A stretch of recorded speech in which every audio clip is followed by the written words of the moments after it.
Hi everyone, Chris here. Welcome to our video presentation on supporting your school-age child's development. When we talk about school-age children, we're talking about children between the ages of 6 to about 10 or 11 years old. Let's start off by talking about children's physical development. I'd like to start by reading you this quote from the Let's Move Childcare movement in the United States.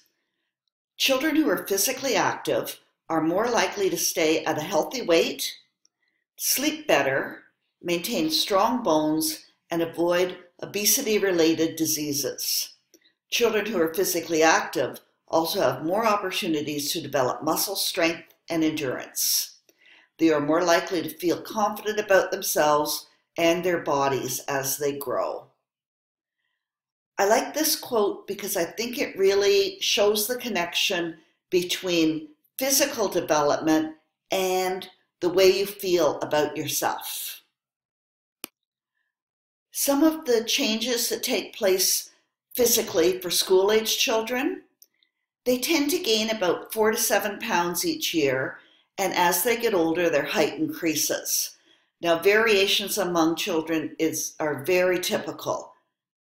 Growth spurts may occur, and these spurts may almost seem haphazard in that all of a sudden the child seems all arms and legs or all hands and feet. Along with these growth spurts, clumsiness can occur. As children get older, their motor skills improve, improvement in control, in coordination, and in balance. Their muscle mass increases, resulting in greater strength, and in later school-age children, puberty begins to happen. And this can result in questions about sexuality and ideas of body image and sometimes problems with body image. So what can we do to encourage physical development? First of all, follow your child's leads and interests. Provide a variety of experiences. We tend to put little boys into activities that encourage strength and stamina, and typically we put little girls in activities that promote balance and flexibility. But all children, both boys and girls, need a variety of experiences to develop strength, to develop balance, to develop flexibility, and to develop stamina. Choose developmentally appropriate activities that are challenging but not impossible. Be a role model.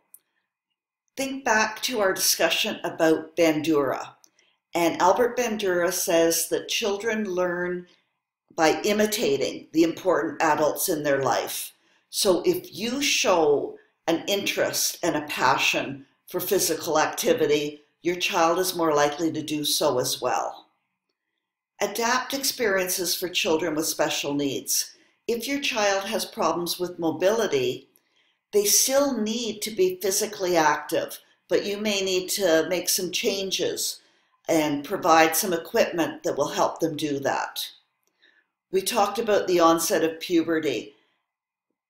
Your child may, and especially because of social media and advertising, your child may at this point start to develop concerns about their bodies. Talk openly to your children and listen to your children to help them develop a healthy attitude towards their bodies. Next, let's talk about cognitive and language development. School-age children are beginning to see things from other people's perspective. They're starting to be able to see another person's point of view. They're starting to acquire new and much more complex vocabulary, an understanding of the concepts of time and space and dimension. Reading and writing improves, and problem-solving skills improve. And they start to really appreciate humor and wordplay. The school-age child's cognitive process is becoming much more like that of an adult, although they do still think in very concrete terms. They have difficulty with abstract thought. So one of the ways that we can support cognitive development is to provide thought-provoking materials and challenging games. Lots of books to read, and have those books reflect diversity and non-traditional gender roles. Again, what you do as an adult is so important. So model those values that you want your child to develop. The values of caring, of respect, of honesty, and responsibility. And help your child see things from different points of view. So ask open-ended questions. If you're reading together and the character in the book steals something, talk to your child about why they might do that, and ask your child, what do you think he was thinking when he did that? The more practice a child has at problem solving and critical thinking, the better. Follow your child's lead. Your child is starting to realize that you don't have all the answers, and this is a good thing. What you can do, this is a great opportunity to become a co-learner with your child. So if your child asks you a question and you don't know the answer, this gives you the opportunity to say, I don't know that. How can we find out? Provide spaces for your school-age child where they can cool down and de-stress. Children today are under so much pressure. They need a time for themselves when they can just chill out. Implement activities where your child can use his or her strengths and abilities.